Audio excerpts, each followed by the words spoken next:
Jangan pernah terpecah belah. Walau kita berbeda, walau kita tak sama. Radio Republik Indonesia, kita Indonesia sesungguhnya.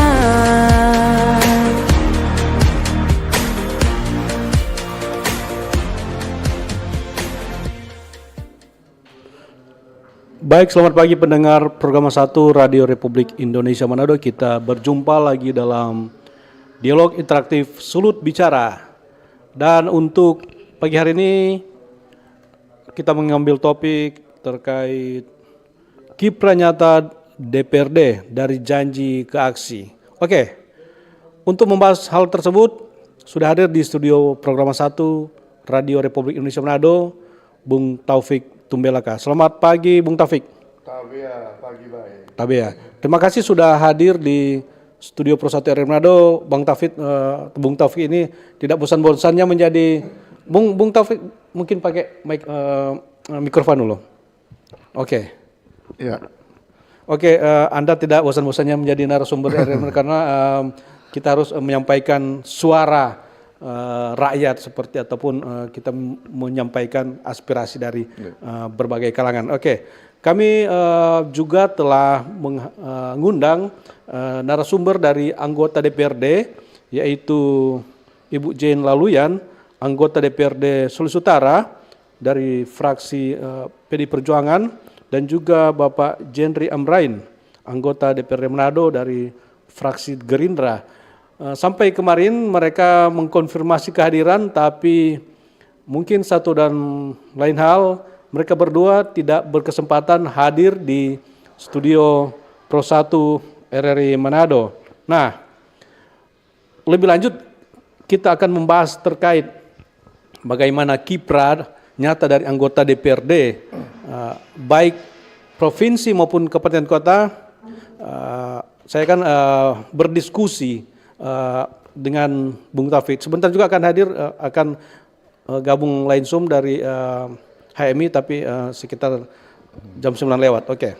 Bung Taufik, dengan topik yang diangkat oleh RRI, yaitu melihat kiprah nyata anggota DPRD dari janji ke aksi.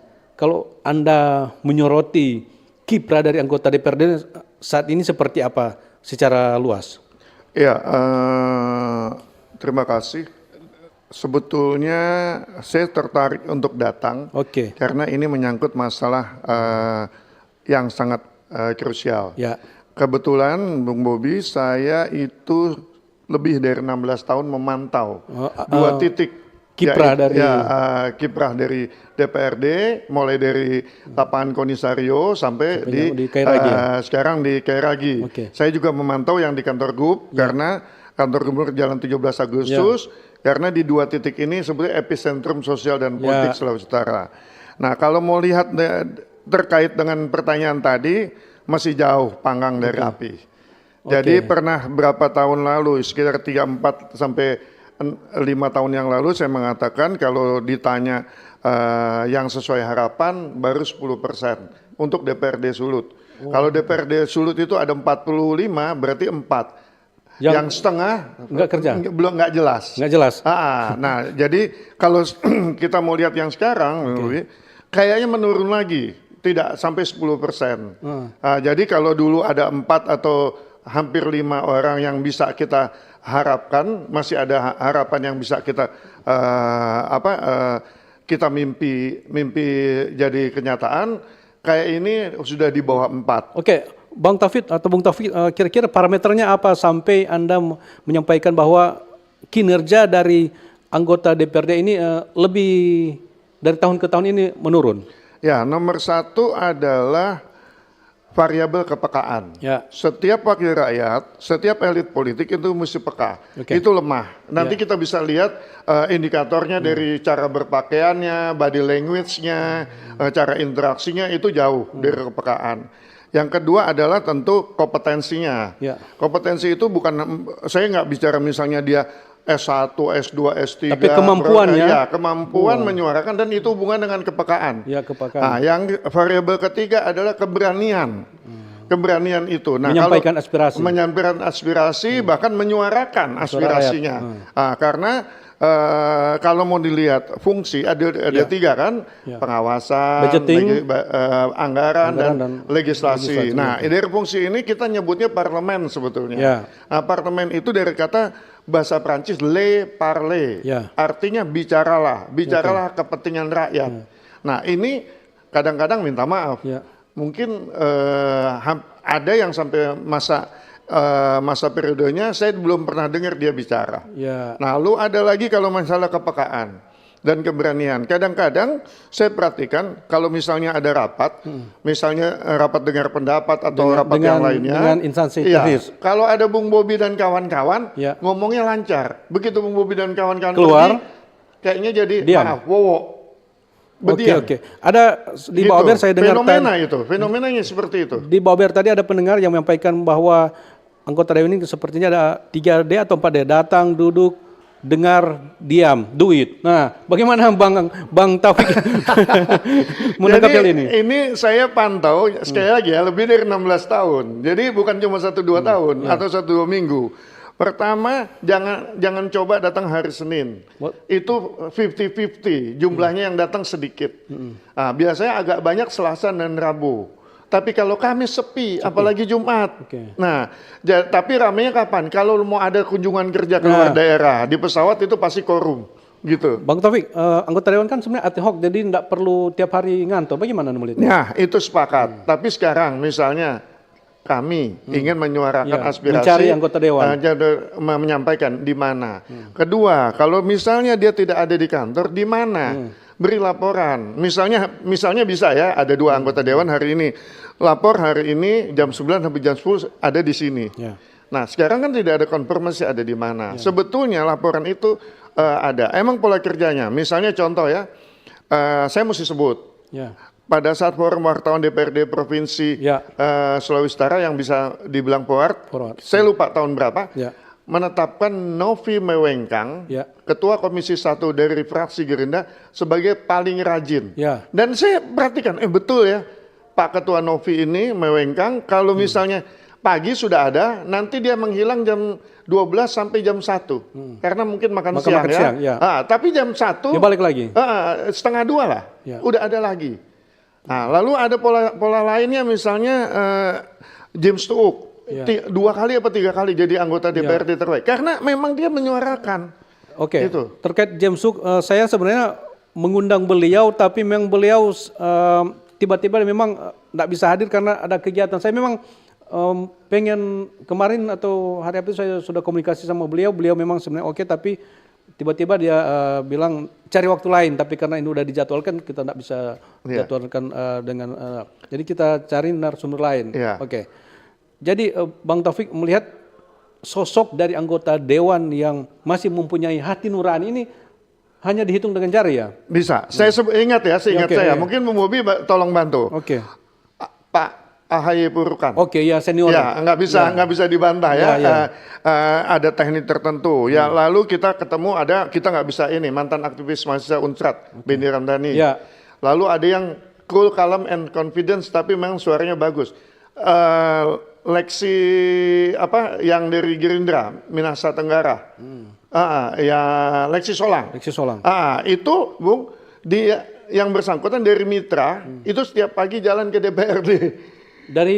Naik mobil. Karena kan minta maaf, istrinya setahu saya adalah pendeta. Jadi dia hampir setiap hari ada. Dia dari Mitra ke kantor Dewan Sario, lalu nanti pulang sore ke Mitra lagi. Itu hampir setiap hari. Lalu ada lagi almarhum kenal baik Teddy Kumat. Itu juga kritis. Kritis. Lalu ada lagi ada berapa yang saya anggap sebetulnya itu bisa diandalkan begitu.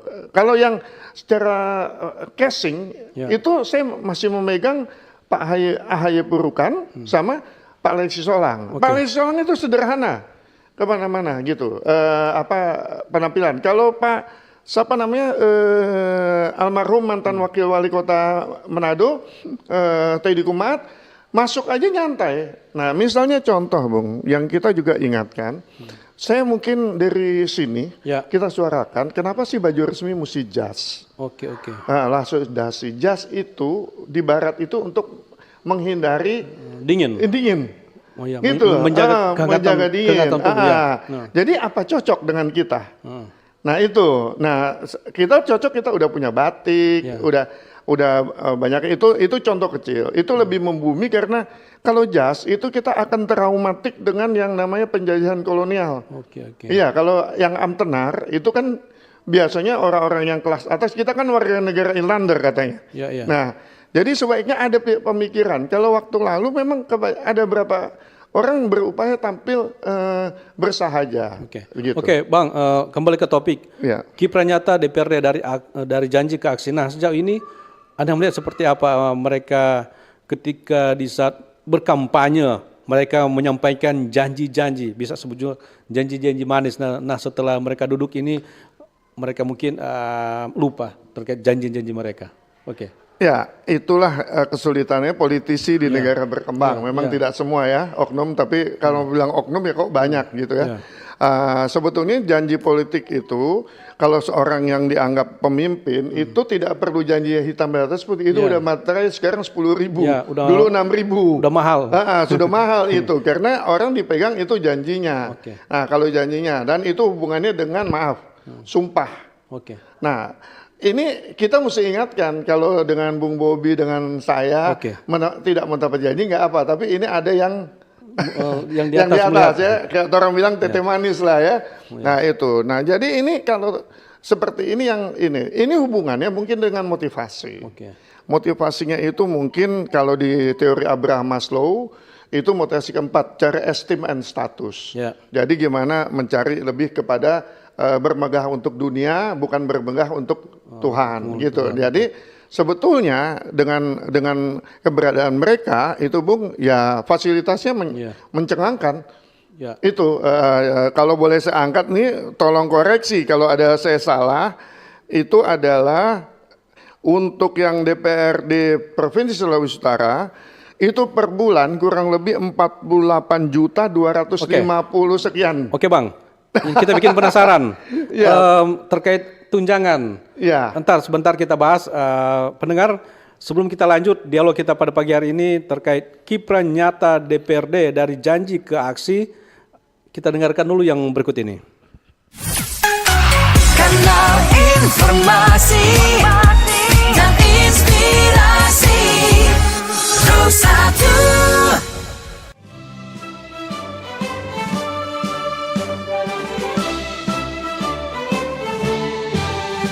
Assalamualaikum warahmatullahi wabarakatuh. Salam sejahtera untuk semuanya. Om Swastiastu, Namo Buddhaya, Salam Kebajikan. Saya Hendra Asmo, Direktur Utama LPP Radio Republik Indonesia, mengucapkan Dirgahayu ke-80 Radio Republik Indonesia. Angkasawan-angkasawati RRI yang saya cintai, 80 tahun perjalanan radio di Indonesia adalah sejarah panjang pengabdian untuk bangsa. Radio, khususnya RRI, bukan hanya sebagai media informasi dan hiburan, melainkan juga sebagai pemersatu bangsa sejak era perjuangan hingga hari ini.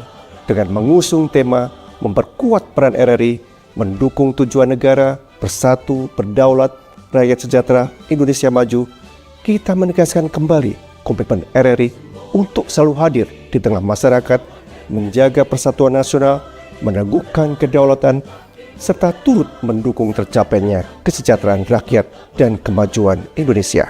RRI akan terus berperan sebagai wahana informasi publik dan media perekat kebangsaan sejalan dengan cita-cita Indonesia Emas 2045 melalui siaran informasi, edukasi, hiburan, dan literasi digital yang sehat. RRI berkomitmen untuk menyukseskan program pembangunan nasional, menjaga ruang dialog yang inklusif bagi seluruh lapisan masyarakat. Mari kita jadikan momentum Hari Radio ke-80 ini sebagai semangat baru untuk beradaptasi dengan perkembangan zaman, memperkuat transformasi digital, serta menjaga kepercayaan publik agar RRI senantiasa relevan dan bermanfaat bagi bangsa. Dirgahayu ke-80 Radio Republik Indonesia. Bersatu, berdaulat, rakyat sejahtera, Indonesia Maju. Wassalamualaikum warahmatullahi wabarakatuh.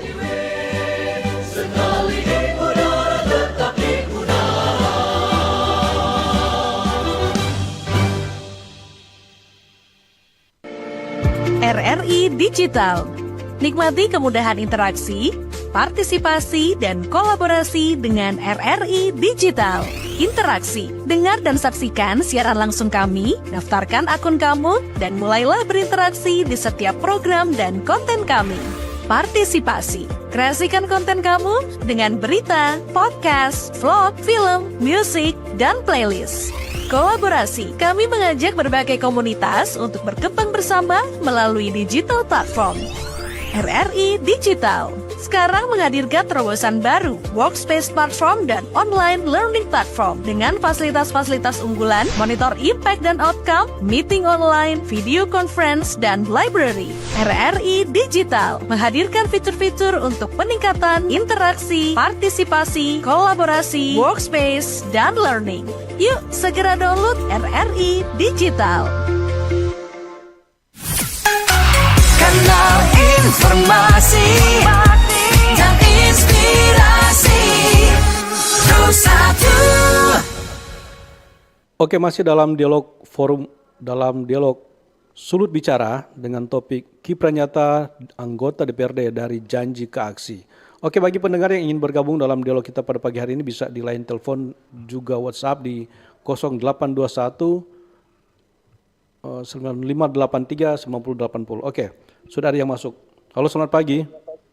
Halo, selamat pagi. Ya, dari mana nih Pak? Sulut Bicara dengan Ferdi Cliff Motoling. Selamat pagi Bapak Taufik. Oke, Bung Bukan Taufik. Hidayat ya. Oke. Tumbelaka Pak Derminsa. Tumbelaka. Oke, silakan Bung Kalau penilaian Ferdi. orang, kalau di perguruan tinggi A, kasih A+. Pamer ini. Terima kasih, amin. Oke. Amin. Keren. Kalau anggota dewan kira-kira Anda memberikan nilai berapa ini? Oh, nilai A+, plus lagi. Kalau anggota dewan? Kalau yang lain-lain kita kasih gelar 5D plus M. Datang diam duduk dengar duit plus M. M itu menggoro. Menggoro tidur ya? Kalau mengantuk masih wajar, relatif. Dalam arti manusiawi kan. Oke. Tapi kalau tetap tidur sama menggoro, aku dipertanyakan tuh begitu. Oke. Oke, lanjut saja ya Pak. Ya, silakan. Penasaran juga tadi, Pak bilang tentang tunjangan begitu kan. Kami juga sebagai masyarakat kadang-kala hanya memprediksi saja. Ya. Mungkin kalau dati 1, dati 2, kabupaten kota, ada yang bilang maaf ya, Ya. 28 juta plus mungkin lain. Oke. Kalau mungkin provinsi lebih belakang 45 juta tambah tunjangan lain. Tapi boleh dijelaskan karena Bapak kan pengamat pemerintahan di provinsi, Oke. bahkan mungkin ke nasional, jadi lingkup saja di daerah saja.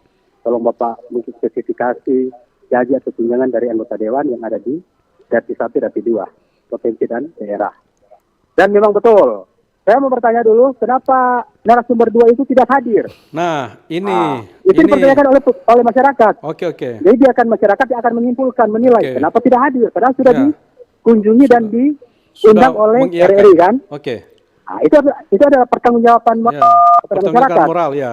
Meskipun dia tidak hadir secara fisik, Ya. bila kalau boleh secara virtual lah, Ya. Zoom, Oke. atau dia memantau. Karena ini bagian aspirasi juga masyarakat kan, Ya. Mer. Siap. Jadi Betul. mudah-mudahan ke depan ketika ada forum-forum seperti ini, terus dari anggota-anggota dewan, legislator yang mendengar, perbaikilah kinerja Anda. Oke. Karena kejadian kemarin itu menjadi warning begitu. Mudah-mudahan lebih baik supaya apa yang Anda janjikan bisa Anda realisasikan Oke. nyata kepada rakyat Indonesia, lebih khusus Provinsi Sulawesi Utara. Oke. Mungkin hanya itu saja ya. Oke. Terima kasih. Selamat Terima pagi. kasih Bung Merdeka. Cliff. Oke, Bung Cliff di Motoling. Bang Taufik mungkin hanya lebih kepada mengkritisi ya terkait kiprah dari anggota DPN. Bagaimana Anda melihat ini? Ya, nomor 1 betul Pak. Suara Bapak itu mungkin saya berani katakan mewakili tidak sedikit orang. Ya. Banyak, mungkin yang lain tidak sempat mengikuti dan kalau menghubungi ada kesulitan gitu. Tapi paling tidak itu suara udah saya dengar berkali-kali tidak terhitung. Nah itu diharapkan, misalnya contoh tepat sekali Pak, kalau tidak hadir memberi konfirmasi. Kemarin saya nggak bisa hadir, saya lewat telepon masih bisa. Iya, benar. Gitu. Kalaupun sesibuknya apapun, biasanya masih bisa lah, karena ini ruang aspirasi dan gratis menampungnya, dan itu mudah. Nah, jadi seperti itu. Nah untuk tunjangan Pak, itu sepanjang setahuan saya diatur oleh peraturan pemerintah nomor 18. Seingat saya tahun 2017. Nah, ada satu kepala daerah menelpon saya, meminta statement kalau bisa ditunda dulu karena daerah berat, anggaran daerah berat. Nah dari situlah saya melihatnya situasi ini. Kalau untuk yang provinsi itu total yang saya informasikan, silahkan dikoreksi, itu total yang diterima nanti dipotong pajak dan yang lainnya termasuk BPJS itu 48.253 kalau nggak salah. Per bulan itu. Per bulan. Itu untuk apa, gaji atau tunjangan? Semua. Udah total. Nanti dipotong pajak. Nah lalu untuk tunjangan perumahan, itu diberikan ada kurang lebih 15 juta. Lalu tunjangan transportasi kurang lebih 19 juta. Jadi ada tunjangan-tunjangan lain. Nah yang misalnya contoh, saya sayangkan cara penganggaran 15 juta. Nah ini adalah sederhana, 15 juta. Saya ingat dong, waktu itu DPR RI pusat itu punya perumahan di Kalibata. Jakarta Selatan itu, dekat Taman Makan Pahlawan Nasional Kalibata. Itu rumahnya tidak beda jauh dengan tipe 36.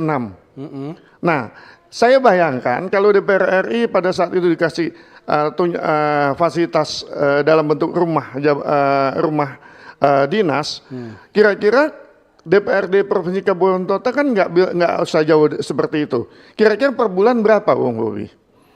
Sewa itu. Saya rasa nggak sampai yang dikatakan berapa, 15 atau berapa juta gitu ya. Nah itu mestinya dipertimbangkan. Lalu belum lagi transportasi. Nah transportasi itu ini dihitungnya 19 juta. Nah saya tolong, jadi kalau saya ini usul dari sini, nanti ada teman-teman yang lain bisa itu adalah tunjangan perumahan kan diberikan. Tolong sebut di mana alamatnya, kami berhak. Untuk mengetahui di mana alamatnya, dia tinggal, rumahnya di mana. Karena 15 juta itu ada. Lalu itu per bulan 15 juta. Per bulan. Lalu agak kaget kan? Nah, itu. Lalu ini 19 juta transportasi. Tolong jelaskan plat nomornya. Karena kita berhak untuk mengetahui. Mengetahui. Keterbukaan informasi itu harus publik. Beda dengan tidak ada tunjangan misalnya 15 juta dia menolak misalnya, itu lain. Bang. Tuh. Bang.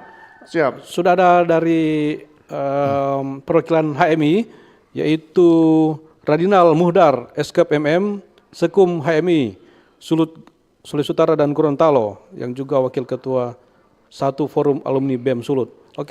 Selamat pagi Bung Radinal. Halo. Selamat pagi. Bisa terdengar? Halo. Suara Anda terdengar bagus di sini. Bung, ini kan kita mengambil topik terkait kiprah nyata DPRD dari janji ke aksi. Nah, sebagai mahasiswa atau pengurus BEM, Anda melihat bagaimana kinerja dari anggota DPRD secara umum, DPRD provinsi ataupun kabupaten kota? Silakan Bung Radinal. Ya, baik. Jadi selamat pagi semuanya. Mungkin pertama-tama saya menyampaikan bahwa dari kemarin kami sempat melakukan aksi dalam bentuk dialog penyampaian aspirasi bersama dengan teman-teman dari Aliansi Mahasiswa dan Rakyat Sulut bersama dengan DPR dan stakeholder.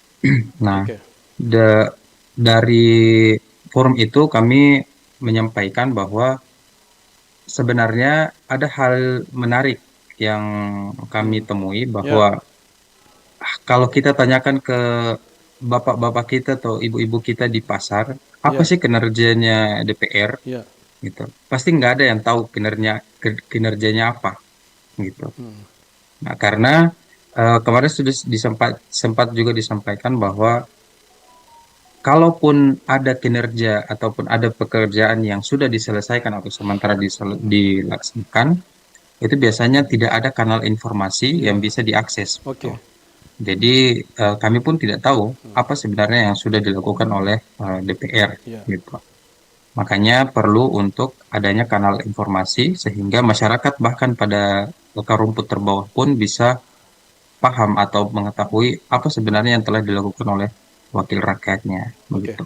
Oke, sebenarnya juga kan forum ini, Sulit Bicara ini, kita memberikan ruang kepada anggota DPRD baik provinsi ataupun kabupaten kota untuk menyampaikan apa sih yang mereka sudah sampaikan, apa saja yang mereka sudah kerjakan selama ini, tapi mereka tidak memanfaatkan ruang-ruang yang telah difasilitasi oleh pihak RRI. Nah, ini juga harus menjadi kritis bagi kita semua bahwa anggota DPRD seakan-akan enggan berkomunikasi langsung dengan masyarakat untuk menanyakan apa sih yang mereka sudah kerjakan sejauh ini. Oke, sudah ada penelpon yang masuk. Halo, selamat pagi. Selamat pagi, Bobby. Oke, Pak Buts ya? Iya, Pak Buts. Minahasa Utara, tetangganya Pak Taufik ini. Oke, selamat pagi. Pak Buts mungkin radio monitor. Pak Buts, ya silakan Pak. Mungkin radio monitornya mungkin kasih kecil sedikit dulu Pak. Ya, baik. Pak Bobby, langsung saja ya. Oh, lanjut, ya langsung. Ternyata DPRD dikaitkan dengan janji aksi. Iya. Janji palsu ya. Iya. Pakar pemerintahan Pak Taufik ini masih jauh panggang daripada api. Ya, belum sesuai harapan ya. Artinya, ya saya setuju. Artinya gapnya harapan dan kenyataan agak panjang, masih tepat, agak intervalnya jauh.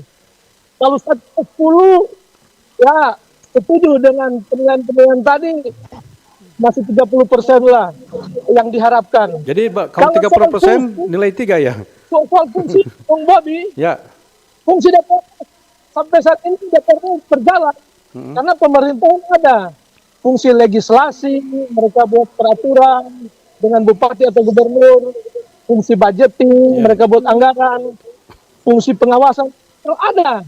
Tetapi mereka punya daya juang untuk membela rakyat, ini yang belum kelihatan. Contoh yang kecil saja, diundang hadir untuk menyuarakan apa yang mereka sudah buat di forum ini, tidak hadir. Harusnya kan telekonferensi saja atau pakai Zoom. Kami kira hal-hal ini yang kecil yang perlu sekali sudah dikasih ruang oleh media, harusnya mereka harus jawab. Kami berpendapat Pak Taufik, sebaiknya mereka ini diabsen saja lah kehadiran. Ada sekretariat dewan, kan? Sekretariat dewan itu betul diabsen, tetapi masyarakat umum mengapa dia tidak. Hal-hal seperti itu harus, karena mereka dibayar harian, bayar harian, uang pulsa, uang transportasi, uang perumahan, semua dihitung per hari. Kenapa mereka kerjanya tidak bisa dipertanggungjawabkan ke umum? Kami setuju kalau Pak Taufik ini memberikan pencerahan yang tidak pandang bulu. Padahal ada saudara juga kan yang di DPR RI, tapi ini bagus Pak Taufik. Semua kita akan saudara. Saya kira hal praktis, hadiran di absen, aset yang mereka pakai yang dibayar oleh rakyat, oleh pajak seperti kendaraan diumumkan. Ya, diumumkan dan seperti itu. Dan kira itu aja. Terima kasih Pak Taufik. Terima kasih Pak Buts. Langsung aja ditanggapi oleh kedua narasumber. Dari mahasiswa dulu. Ada beberapa hal yang telah disampaikan oleh Pak Buts. Bung Randinal bisa kopikan apa yang disampaikan tadi? Langsung Bung Randinal.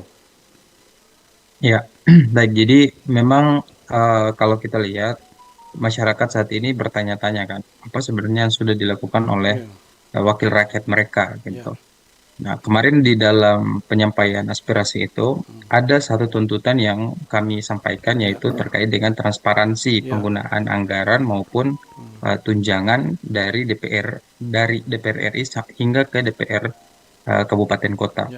Nah, karena kalau misalnya dalam penggunaan anggaran itu terdapat hal-hal yang tidak tidak transparan atau akuntabel, maka bisa jadi muncul spekulasi-spekulasi yang nantinya akan merugikan si anggota DPR atau bahkan merugikan masyarakat karena mereka tidak tahu kemana pajaknya itu mengalir gitu.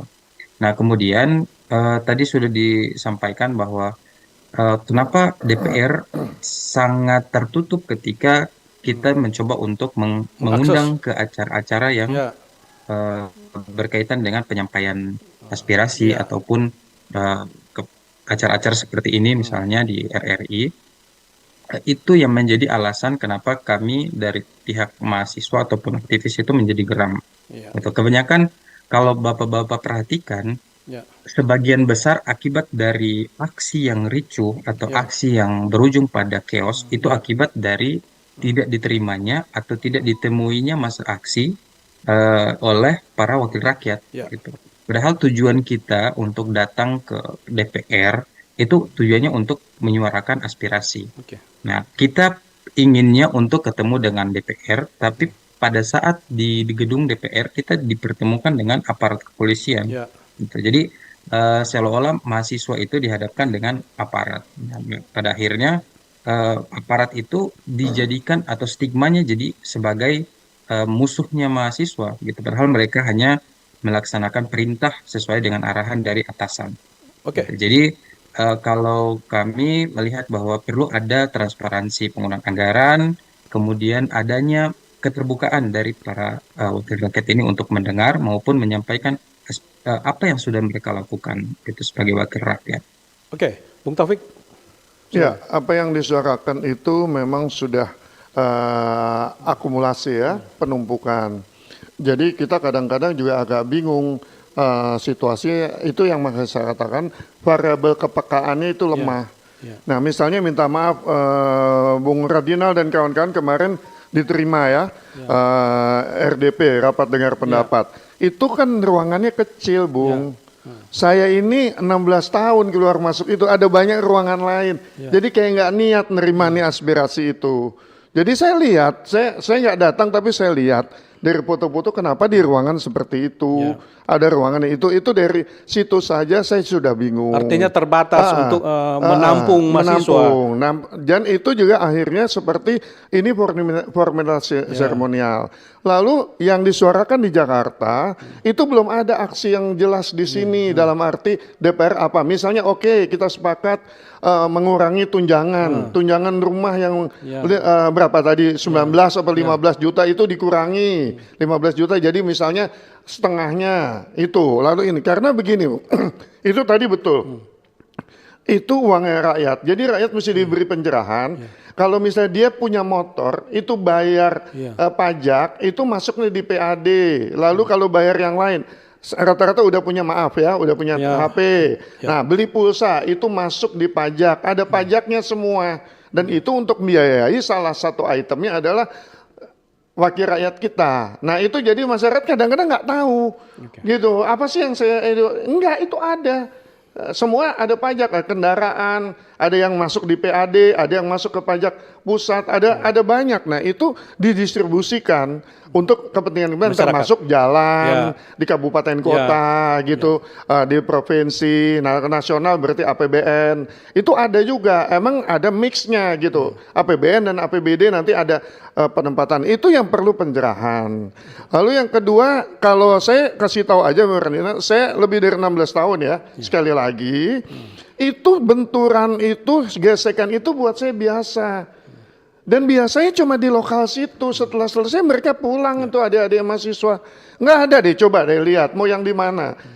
Yang saya masih teringat 23 September, saya lupa tahunnya, yang di Konisario itu nggak bisa keluar. Cuma saya sama ibu saya bisa keluar. Yang lain minta maaf, lewat pintu samping. kurang nyali ngadepin mahasiswanya gitu. Lalu yang pernah juga di DPRD provinsi yang sekarang, hierarki itu kan ada di depan tangga itu ada zona kayak plaza besar ya, ruang besar. Itu bakar ban juga nggak ada rusuhnya. Kan itu sebetulnya mungkin Bu Radina dan kawan-kawan mau mensosialisasikan bakar ban itu cuma prosesi benturan itu, gesekan itu bagian dari dinamika. Yang penting tidak chaos sampai misalnya di Kairagi terus merambat ke Paldua, merambat sepanjang sepengetahuan saya, tolong dikoreksi, Bung Bobi lebih tahu, nggak pernah ada. Jadi sepanjang tidak ada kerusuhan, aksi penyampaian aspirasi itu tetap diperkenankan. Kalau gesekan ada. Dan itu buat saya biasa gitu loh. Nah, mahasiswa energinya besar kan, idealismenya tinggi. Umur Bung Bobi waktu umur 19-20 mungkin nggak usah di inilah. Kita kan sama lah gitu, tahu waktu muda. Energinya besar. Itu biasa kalau saya. Oke, Bang. Oke, Bung Radinal, ada tantangan dari Bung Taufik terkait ini bagaimana kemampuan ataupun dari pihak mahasiswa ini untuk meminta tunjangan dari anggota DPRD ini dikurangi. Seperti apa Anda mau menanggapi ini? Baik, jadi sebelum itu mungkin saya ingin menyampaikan terkait dengan apa yang Pak Taufik sampaikan tadi, bahwa mengenai chaos dan sebagainya, sekali lagi saya garis bawah. Tidak ada aksi mahasiswa itu yang menginginkan chaos jika ketika mereka datang langsung diterima aspirasinya oleh anggota DPR gitu. Jadi aksi bakar ban, aksi dorong-dorong itu tujuannya cuma satu, untuk agar para wakil rakyat ini datang dan menerima menerima mereka di dalam gitu. Kemarin saya sempat mengkritisi terkait dengan aksi yang sebelumnya, bahwa anggota DPR provinsi itu menerima masa aksi di luar pagar DPR gitu. Mereka menerima dan menandatangani nota kesepahaman itu di luar pagar. Tapi mereka pergi ke Jakarta seolah-olah bahwa mereka telah menerima suara rakyat itu di dalam ruangan gitu. Nah, jadi saya merasa bahwa mereka tidak menghargai dan menghormati suara rakyat. Gitu. Jadi ketika suara rakyat itu ingin disampaikan, mereka hanya mampu menerima di luar pagar. Gitu. Oleh karena itu, saya berharap ke depannya setiap ada masa aksi yang datang itu perlu untuk diterima di dalam ruangan, gitu. Karena masa aksi itu membawa suara rakyat yang tentunya menurut saya itu suara rakyat yang terhormat. Gitu. Tugas mereka adalah mendengar suara rakyat. Gitu. Namun jika mereka menerima suara rakyat hanya di luar pagar, ya menurut saya mereka tidak menghormati. Gitu. Nah, kemudian terkait dengan apa yang disampaikan Bung transparansi maupun transparansi anggaran itu, kami sudah menekankan bahwa tuntutan nasional 17+8 itu sudah ada 3 poin yang terrealisasi secara nasional ya. Itu pembekuan kenaikan gaji dan tunjangan anggota DPR, termasuk pembatalan fasilitas baru seperti pensiun, rumah, dan sebagainya. Publikasi dan transparansi anggaran DPR, baik itu gaji, tunjangan, rumah, fasilitas dewan, dan dorongan kepada Badan Kehormatan DPR untuk memeriksa anggota bermasalah, termasuk lewat penyelidikan KPK. Pertanyaan dari kami adalah, apakah itu sudah dilaksanakan di DPR provinsi dan kabupaten kota? Itu yang perlu menjadi pertanyaan kami, gitu, bahwa poin 17+8 yang kami bawa secara nasional itu direalisasikan di tingkat DPR RI. Dan pertanyaan itu akan cukup sinkron jika ini sudah dilakukan di DPRD provinsi maupun di kabupaten kota. Gitu. Sudah ada yang masuk lewat YouTube, yaitu Ray Cardio. Dia menyampaikan, negara kita menganut sistem pemerintahan trias politika, eksekutif, legislatif, dan yudikatif. Namun menurut saya atau menurut Ray, fungsi legislasi bisa dimerger ke eksekutif dalam rangka efisiensi anggaran. Dia juga menyatakan karena dia melihat legislatif terlalu membebani kas negara dengan kinerja yang tidak sesuai harapan masyarakat. Bung Taufik bisa menanggapi.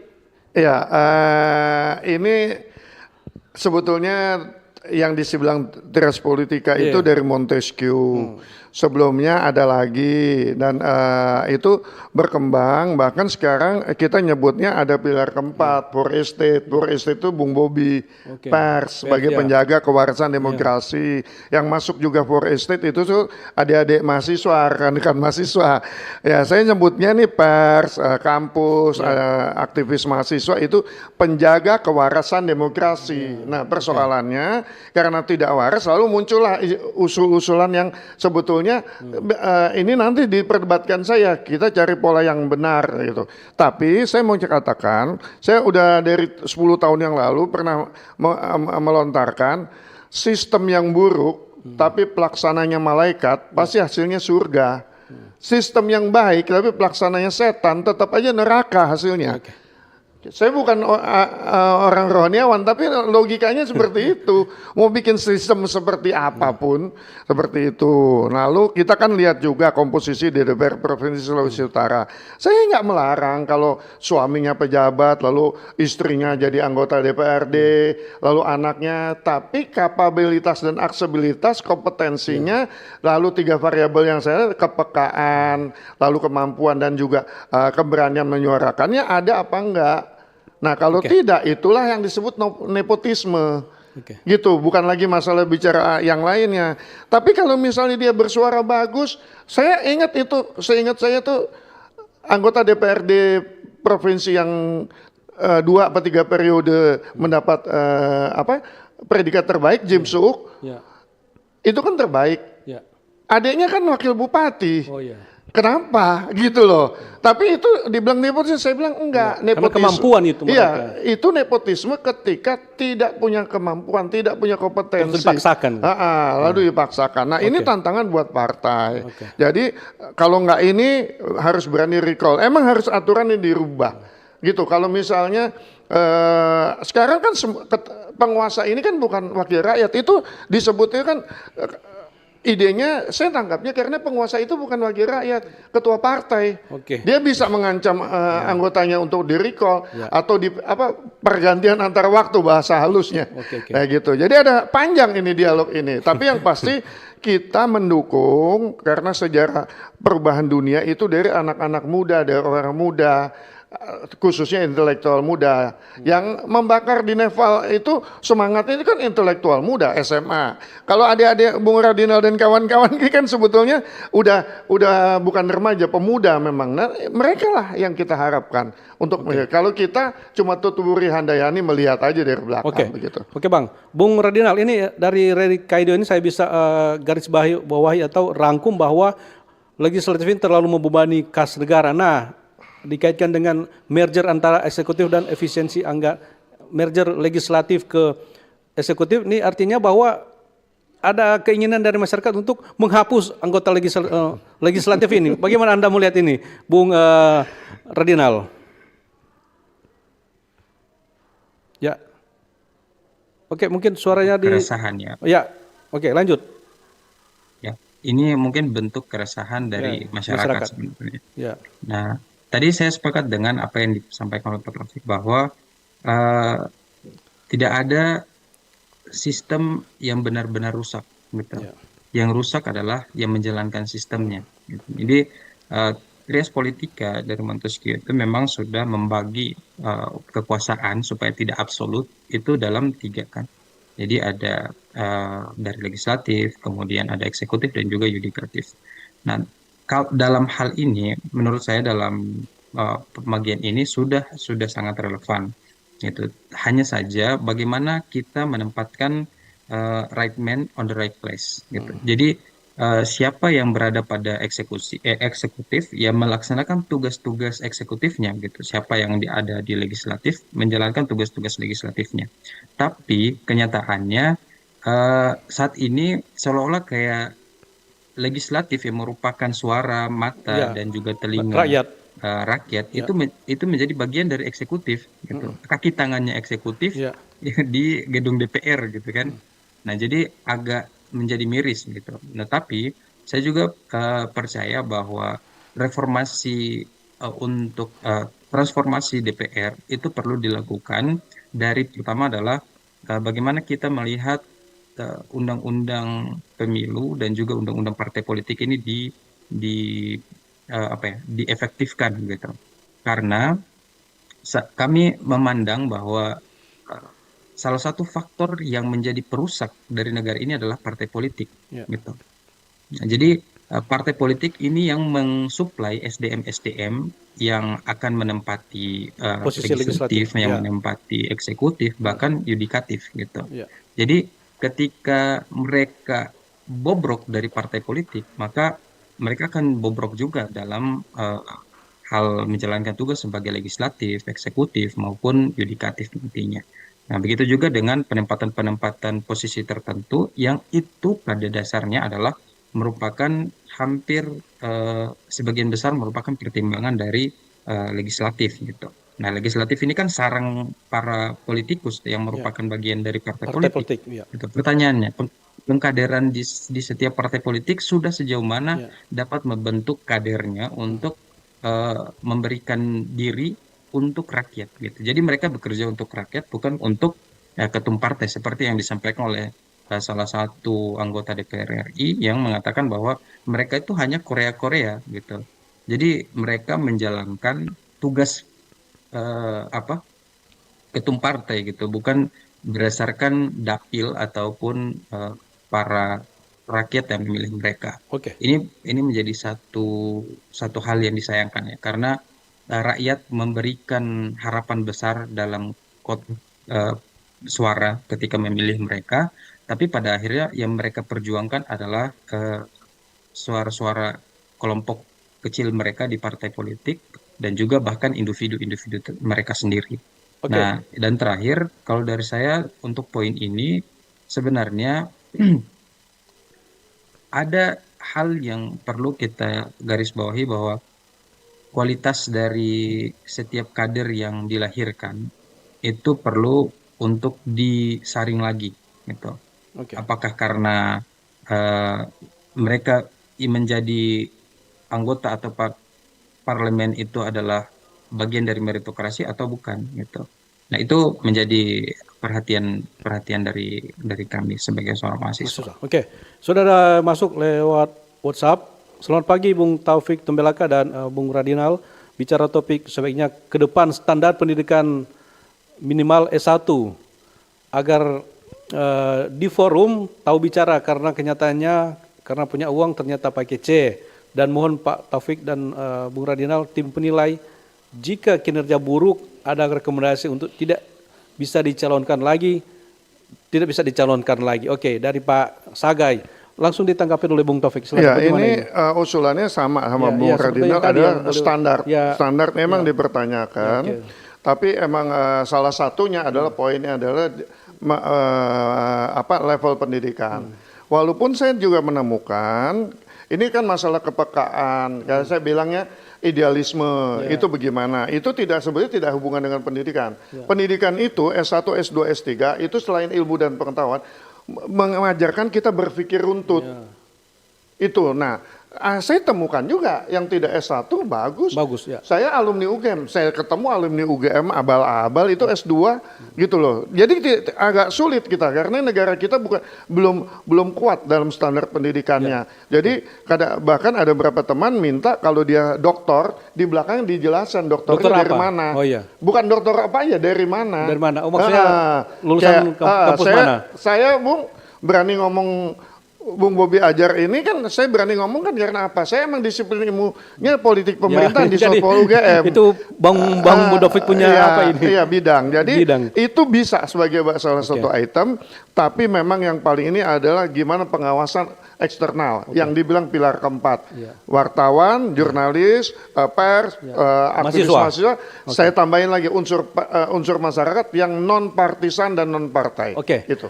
Bang, rasa-rasanya ini tidak cukup kita membahas 1 jam, mungkin 2 jam ini, tapi karena waktulah yang memisahkan kita. Jadi terakhir, penyampaian terakhir, closing statement terkait harapan kepada anggota Dewan dari janji ke aksi. Silakan Bang. Ya sederhana, ini ada momentum bagus, momentum titik balik, kita berbenah, kita meningkatkan kepekaan, mengingatkan ke idealisme. Tidak ada satupun orang tua melahirkan anaknya jadi brengsek. Tidak ada orang tua yang melahirkan anaknya untuk jadi pecundang atau pengkhianat, apalagi pada masyarakat dan pada Tuhannya. Saat ini berbenahlah, sadarlah wakil rakyat kita. Cuma itu saya mengatakan. Karena suara rakyat itu suara Tuhan ya. Amin. Oke, Bung Radinal mungkin ada sepatah dua kata untuk mengakhiri dialog kita pada pagi hari ini. Silakan. Baik, sebelumnya saya ucapkan terima kasih untuk Bapak-Bapak sekalian dan RRI atas kesempatannya. Kemudian untuk kualitas dari anggota DPR kita, pertama saya masih percaya bahwa kualitas pemimpin itu ditentukan oleh kualitas rakyatnya. Jadi harusnya para pemangku kepentingan atau para pengurus negara ini, jadi saya tidak menggunakan diksi penguasa ya, karena mereka bukan penguasa, mereka hanyalah pengurus. Pembantu gitu. Penguasa negara ini adalah rakyat. Oleh karena itu perlu untuk meningkatkan kualitas dari sumber daya manusia atau masyarakat di Indonesia, khususnya di Sulawesi Utara, agar kedepannya mereka menjadi pemilih-pemilih yang kritis, agar ketika mereka mendapati para calon wakil rakyat mereka yang tidak melaksanakan tugas dan fungsinya, maka itu menjadi warning ataupun menjadi tanda bahwa mereka tidak layak untuk dipilih lagi pada periode berikutnya. Itu karena masyarakat sudah menjadi kritis.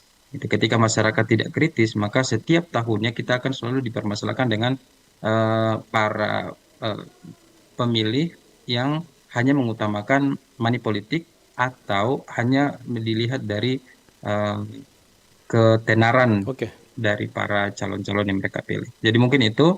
Dan kedua adalah transformasi partai politik yang lebih berkualitas dan berideologis, gitu, supaya menghasilkan kader-kader yang tentunya berkualitas dan bermanfaat untuk masyarakat, bukan untuk ketua partai. Terima kasih. Terima kasih Bung Radinal. Pendengar, demikianlah dialog kita pada pagi hari ini dengan topik kiprah nyata anggota DPRD dari janji ke aksi.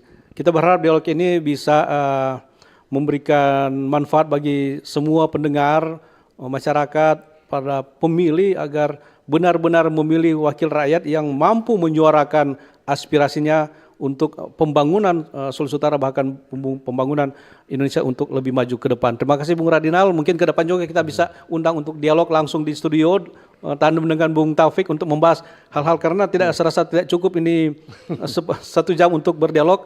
Terima kasih Bung Taufik sudah hadir di studio, dan pendengar, demikianlah dialog kita pada pagi hari ini. Sampai jumpa dalam dialog-dialog selanjutnya. Bersatulah Indonesia, jangan pernah terpecah belah. Walau kita berbeda, walau kita tak sama, Radio Republik Indonesia, kita Indonesia sesungguhnya.